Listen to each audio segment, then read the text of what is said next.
A good rule in journalism is, or ought to be, never predict. Just report. So Cockburn has some explaining to do, having quoted one source saying that Robert Mueller would hand in his report yesterday. The story said members of President Trump's family would be charged, but also noted that it is Department of Justice policy not to indict a sitting president. However, there was no frenzy at the DOJ on Friday, no throng of reporters to make the tourists heading up Pennsylvania Avenue to the White House stop and look. So what happened? Several sources tell Cockburn that the special counsel has indeed completed his report. It is said to recommend indicting 3 of President Trump's children, Don Jr., Ivanka and Eric, as well as his son-in-law, Jared Kushner. The Attorney General, William Barr, is said to have silently assented to this. It's also claimed that Mueller wants President Trump himself to be indicted. Barr is said to oppose this. The two men met on Friday but apparently could not agree, and this was the reason for the delay in any announcement from the DOJ.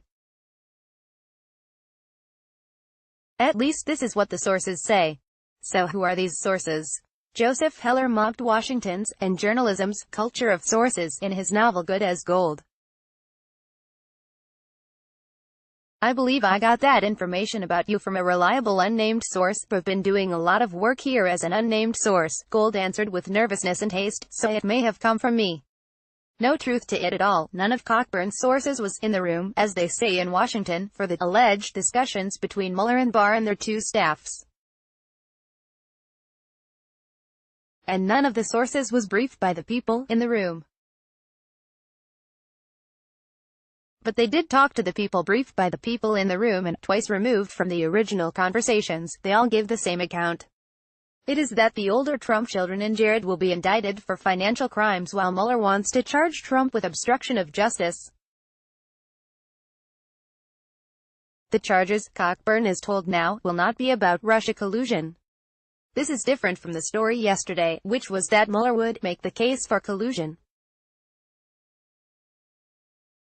It is different from what the former CIA director, John Brennan, said on Lawrence O'Donnell's show on MSNBC this week. He thought that the children would be indicted and, like Cockburn, that it would happen on Friday. He also thought that the issue of Russia would be addressed by Mueller with further indictments. O'Donnell: what makes you believe that he has more indictments? Brennan: he hasn't addressed the issue of criminal conspiracy as well as any individuals. O'Donnell: criminal conspiracy involving the Russians? Brennan: the Russians? Yes, yeah. One theory is that Mueller will deliver only an interim report. Russia collusion would be saved for another day. But whether or not the Trump campaign colluded with Russia is specifically what the Office of the Special Counsel was set up to investigate.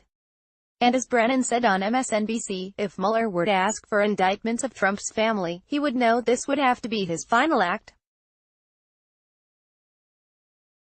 That would basically be the death of the Special Counsel's office, because I don't believe Donald Trump would allow Bob Mueller to continue in the aftermath of those types of actions. That would go double for any indictments of Trump himself. It might be now or never for Mueller to set out the case for collusion. But wait, surely a sitting president can't be indicted. All that Mueller would, or could, do is pass the evidence and the accusations to the House of Representatives. It would fall to the House to charge, or impeach, the president. It is true that DOJ policy says you can't indict a sitting president. But as Cockburn has written before, that's policy, not law. The DOJ has at various times issued different opinions on this. There may not be a constitutional prohibition on laying criminal charges against a sitting president and using the courts or a grand jury to do it. If this is really the debate going on in the Attorney General's office, it's no wonder there is a delay. As one veteran of Washington tells Cockburn, there is a strange silence around town. Like the weird calm before a major hurricane. Weather reports, like journalists' predictions, are notoriously unreliable, but there's still reason to think that the coming weeks will be a testing time in the history of the Republic.